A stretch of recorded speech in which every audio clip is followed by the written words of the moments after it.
I can see from the comments that there was some confusion about my last video that I just put out this morning where I was talking about using 2 injector pens in order to make a dose. So this is the clarification video. Let's get into it. Hey everybody, it's Allie. I'm on a fantabulous weight loss journey and hopefully you'll subscribe, come along for the ride because I put out new videos every day. So this is the follow-up video to my last video, which is about using 2 pens to make a dose, right? And I can tell from the questions, there were a couple of people who were confused, and don't worry because I am here to unconfused you. So let's go over a few things. I'm going to start this one off the same way. Before you do anything, do not just be experimenting or moving yourself up in dose without talking to your doctor. I'm not a doctor. I got approval from my doctor. Be smart. Okay, now that we covered all the legalities, let's talk about the part where people were confused. So I should have been more clear in the last video about the reasons why you would need to combine shots, right? Injector pens, in order to make a dose. And I can tell from some of the comments that people weren't really grasping that. So I'm going to lay it out for you very, very cleanly in this follow-up video. If you have medication from previous dosages where you moved up in dose and you had some left over, right? Or maybe you were lucky enough to get a 3-month supply and then ended up moving up in dose, whatever the case may be, it does not matter. I want to emphasize that because of the shortages that have been happening routinely with GLP-1 meds, you do not want to use up those doses unless you absolutely have to. And this is the part that I thought I was clear on, but I think that there were still people that missed this point. I was combining 2 shots to make 1 dose because I don't want them to get too close to an expiration date. That is a valid reason to be combining doses, okay? I'm not using them up because they're taking up space in my fridge, or because I just wanted to do something different and fun, or because, you know, whatever, or because it's time for me to go up to the next dose and I haven't gotten my refill yet, but there's still time. Like, just calm down. Calm down.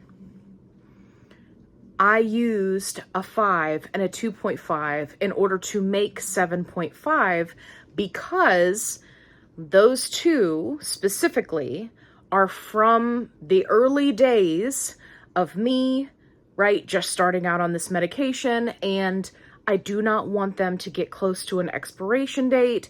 That's why I asked my doctor, hey, can I do this? And then she made the recommendations that she did. Now, the other thing I want to point out is people had questions about why you don't do the injection in the same spot. There are multiple reasons for this. I'm going to go over a few of them that my doctor relayed to me. First and foremost, most people are pinching.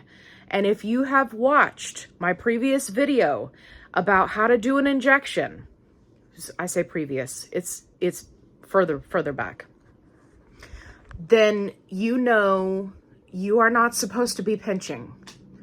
You don't need to pinch. I think that people see, you know, people at the doctor's office doing this, right? Nurses, and maybe it makes it more effective in certain areas, but specifically, if you are using an injector pen, you do not need to pinch. Technically, even if you're using an insulin needle, you don't need to pinch. It's subcutaneous. So if you're pinching too much, not only are you putting pressure on that area and then trying to inject into it, right? So you've got pressure going in and pressure coming from you squishing tissue, right?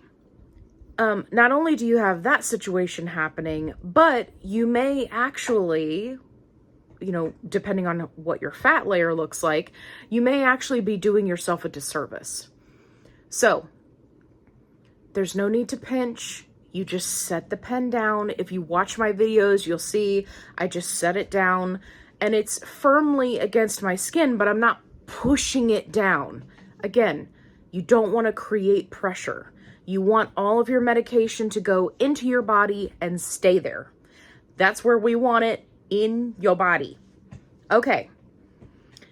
So, because people are pinching, if you are pinching one area and then you're trying to do a secondary shot in that same area and pinch, you may be pushing the medication out of your other injection site that you just did. You may cause bruising, right? Both of those things are unpleasant and bad, and we don't want them to happen. Secondly, if you are injecting in the same area, depending on what that area is, if you're trying to get the injection site close together, you may run the risk of hitting a vein, right? Because you're arbitrarily choosing a spot, right? And then trying to do two injections, one on top of the other or very close together, it's completely unnecessary. Again, bruising, pain, skin irritation, we don't want any of those things to happen. That's not a good time in Alley land, all right? In Mounjaro land, Ozempic land. We don't want skin irritation. We don't want the tissue to become inflamed, right? I'm sure that we've all seen posts where people are, having a site reaction. That's not fun. Nobody wants to deal with that. You are essentially doubling your chances, not really statistically, but increasing your chances of having a site reaction if you're doing multiple injections, one right on top of the other. So just space them out. Pick two different body parts. And that way you don't have to worry about it. You're not running the risk of hitting a vein. It's not uncomfortable. You are lessening the chance of bruising happening, right? All of those things, good. We want to avoid those things. And last but not least, I want to reiterate that combining injections, because it's time for you to go up in dose, unless there is a shortage or you're having a problem and you're going to miss your shot day by more than, 2 or 3 days, you should not be doing that. You want to hang on to your old doses, right? And I cannot stress this enough. This was vital to me when I went through this last shortage. Those who have been on the medication for a couple of years now will tell you, just hang on to those doses. Unless you are running into an issue of we're getting close to an expiration date, there's no reason for you to be using 2 doses and using them up. Save them. Save them. Especially those lower doses where it's very easy to add them, right, to create those higher doses. So don't let your medication expire. Talk to your doctor. Space out the injections, right? Don't do them right on top of each other. Pick 2 different sites is the easiest way to do it. And then you should be good to go. When in doubt, definitely talk to your doctor. I hope you found this video helpful. If you did, give me a thumbs up. And as always, be kind, rewind.